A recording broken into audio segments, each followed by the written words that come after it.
Welcome back to the Finance Forum with myself, Abdu-Raof Hanslo, and my special guest in studio, Mr. Mohammed Jaffer from OJAF Financial Services. We're speaking the year that's passed and the outlook for 2017. And just before the break, we touched on one of the most important topics concerning our community and ourselves, and that being inflation. Mohammed, you touched on quite a few things there when we were speaking about inflation, and the one thing you mentioned is that if the guard is changed on top, number one is changed, then that ultimately could also affect inflation in a positive manner for us. But if the currency also weighs out against the US dollar, that too can have effects. But there's other risks to our inflation and our cost of living as well, Mohammed, and as we were speaking during the break, you highlighted quite a few of them. Yeah, Abdu-Raof, I think it's where I'm coming from. I don't think that Zuma is going to stand down. So I almost want to say that we should walk away from that idea, because there's too much for him at stake for him to resign. So he's going to fight to the bitter end, and that's the danger. All right, so what we've seen happening in the economy, that there's been a net loss of jobs in South Africa. And we know that there's this whole talk about the government should stimulate this. What the government has been doing is it's been bloating its own salary bill. And we know that has got a burden on taxation, and it's got so many other implications, about deliveries and that type of thing. Whereas we should rather be creating jobs in the private sector. That's where real jobs are created, and that's where that goes back into the economy, because now the companies are growing, they're employing more people, those people in turn is spending more, and it's all positive growth. Not bloating a salary bill that has got then a burden on the fiscus, and that leads us to the taxation. As we know that with the shrinkage in the growth of the GDP of the economy, that has placed a huge burden on the taxation, the tax revenue of the government. So they need to find innovative ways of getting in more revenue, taxation, tax money, tax revenue. So that means, as we know, that since 2004, Abdu-Raof, that our tax burden has actually increased from 10% to just over 15% increase that we've been taxed, and that is not going to it's not going to come off the burner. It's actually going forward, it's actually going to get worse, because they have to get the money from somewhere. So it's going to come out of our pockets. So that's a bit of bad news coming through from that side, Mohammed. So basically what you're saying is that in February, when the minister stands up to give his budget speech, he's going to be announcing that we're going to have to be forking out a little bit more on taxes. But they have clever ways of doing this, and we've seen it in the past. We know that everyone gets raises in their salaries, and those people are the main people that's basically affected by these tax legislations that's been passed. Those who have flat salaries that don't get increases, they don't really see the difference in their taxation. Am I correct in assuming that? Yeah, Abdu-Raof, what the government has been doing, instead of having the man in the street seeing the direct impact by increasing, I can remember in the 90s, in the 80s and the 90s, the tax rate was like increased, and you would feel it immediately in your pocket. What they're doing now is they're doing it more indirect. Like, for instance, we know that there's been changes to the capital gains tax. There's been changes to the dividend tax. Retirement reforms. There's retirement reforms. Now, that was more into the benefit, because the government is trying to encourage saving for retirement. But that, in again, also gives the government, because they are the biggest and they've got the biggest salary bill, that then also pushes up the savings in the pension fund. PIC then benefits. So there's a lot of things that they do indirectly that we don't see it immediately. But with time, as it filters through, you realize, but geez, I've actually got now less in my pocket because of these indirect taxes that there's a whole hoax of them that they bring through Abdu-Raof. So in real terms, from a per capita income, we've actually gone worse. As we know, that they are predicting that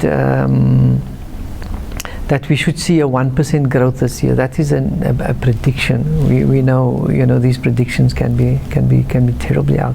And as we said early on, for us to see a real growth in the economy, we need to go to 6% and sustain that for at least 3 years. Now, we are talking of an increase in population of about in excess of 1.3%.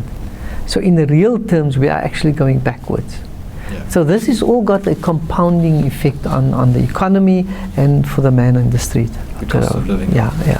So the way we as consumers need to react is very important. Now, I know that earlier this week there was a publication that I read, and that was basically highlighting the dangers facing the consumers, specifically in 2017, financially. And you highlighted it earlier as well before we started the program. Could you give the viewers some indication, Mohammed, of what the dangers are in finance for this year? Yeah, Abdu-Raof, you know what unfortunately happens in South Africa is, as soon as there is a slight improvement, like for instance there's a cut in interest rates or the economy starts to run, instead of making use of that extra amount that we are getting to reduce debt, we actually in South Africa go the other route and we make more debt, and we get deeper into trouble, because that cycle, as we know, that interest rates goes through cycles, and when it goes through a down cycle, that cycle is going to go up. And that's why that's exactly what happened in the US when that bubble burst, the property bubble burst, because people were so heavily exposed that they thought that the party was going to continue forever, but the party doesn't. So it's important that if there is any relief, Abdu-Raof, that we must make use of it.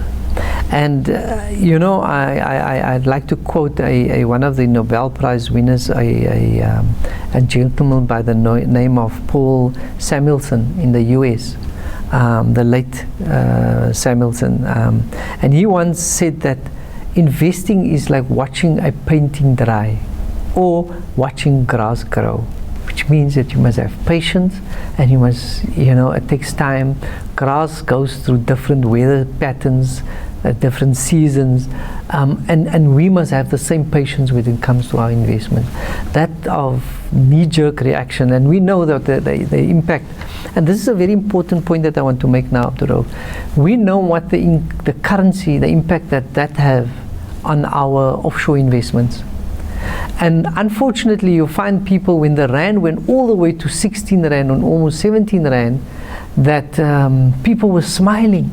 And when the rand pulled back to 13 rand 60, 13 rand 70, they started panicking. But we can't leave my money there offshore. That is exactly the wrong thing. Then you've done the wrong investment. You shouldn't then go offshore. Yes, we should, and I'm definitely not saying that we should be trying to time the market, but we need to be careful as to when we take market money offshore and why are we taking money offshore, Abdu-Raof. The other thing is also many people, when they see a slight relief, they would either try and buy the most expensive house that they can afford, or rent the most expensive house that they can afford.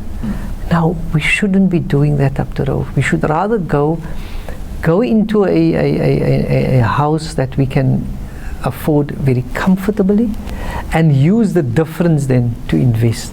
and if changes happen in interest rates so that you still manage to be able to afford. Absolutely, and you know my views on buying property, Abdu-Raof.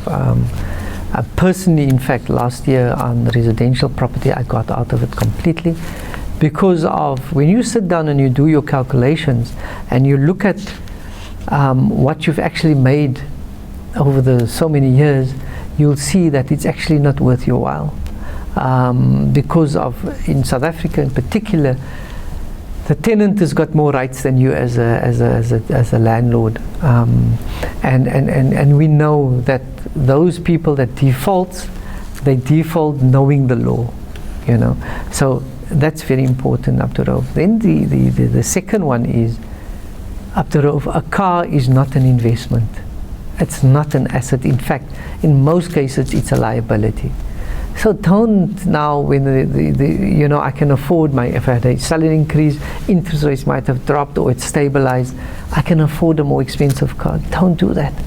Try and keep that car for at least 10 years. Don't get into that cycle where people change their cars every so often. You basically just, as like a smoker burning up money, that's what you are doing as well. And we know that novelty wears off after the first 2-3 months. The novelty is worn off and you're sitting with a normal car again. So don't do those things. Don't get caught in those type of things, Abdu-Raof. And one of the other things that we know that many people get caught of is that expensive cell phone contract, Abdu-Raof.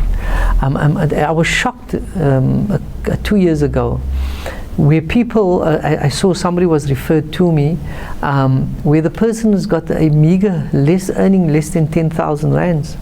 But when she put her gadgets on the boardroom table, it was the latest iPhone, it was the latest iPad, and then on top of it, her child is in a school, private school, where the school fees is 55,000 rands. So it just doesn't make sense. What the emotion is telling us shouldn't guide what the pocket can afford. Mohammed, the one thing that's come out of all of this is that South Africa is part of a global economy. And ultimately, our economy is fragile, and yes, it can be very easily can be affected by other economies surrounding our country. South Africa has trade relations with many countries across the world, and that too, those trade relations are very risky in these types of scenarios. You've been watching the Finance Forum with myself, Abdu-Raof Hanslo, and my special guest, Mohammed Jaffer from Mojaf Financial Services. And you've heard it.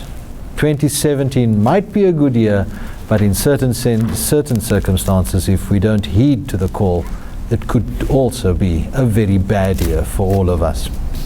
Until next time, stay focused to your finances.